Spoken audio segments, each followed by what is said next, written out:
Check out these plane problems tonight. People in a Nederland neighborhood were in for quite the shock this evening when parts from a small aircraft started falling from the sky. Here's a look at what officials say is landing equipment that was sprinkled across someone's yard. A lot of debris there. Those homes in Nederland in the 1700 block of North 34th Street. As you can see, that's right across the highway from Jack Brooks Airport. Good evening to you. Nederland Police Chief Gary Porter tells us the pilot had to make an emergency landing after losing the landing gear. That's right, and there's more. Turns out there was a student pilot on board when the scare in the air happened. 12 News reporter Ebony Coleman is back from Nederland tonight. And Ebony, you spoke with neighbors who were out there.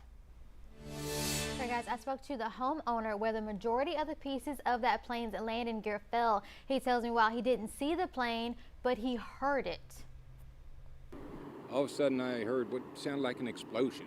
I mean, an impact explosion. And it stunned me. Paul Hesse says he was outside his home on 34th Street talking on the phone when he heard a loud noise.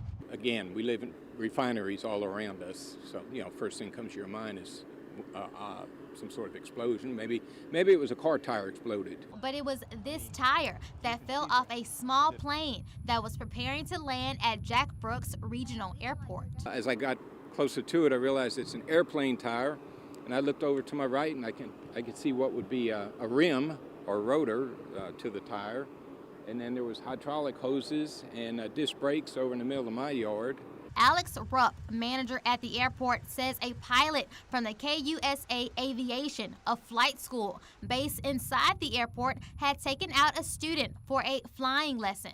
He says earlier in the day, the student had made a rough landing that they believe damaged one of the plane's 3 landing gears. Nobody got hurt, thank God. We live around this airport. We've lived around the airport for years and never had anything like this happen. This is not common. Again, that small plane, it made an emergency landing and no one was hurt. If you find parts of that and you think it belongs to the plane, please call the Jefferson County Sheriff's Office. In studio, Ebony Coleman, 12 News. All right, good to hear no one was hurt. Thanks, Ebony.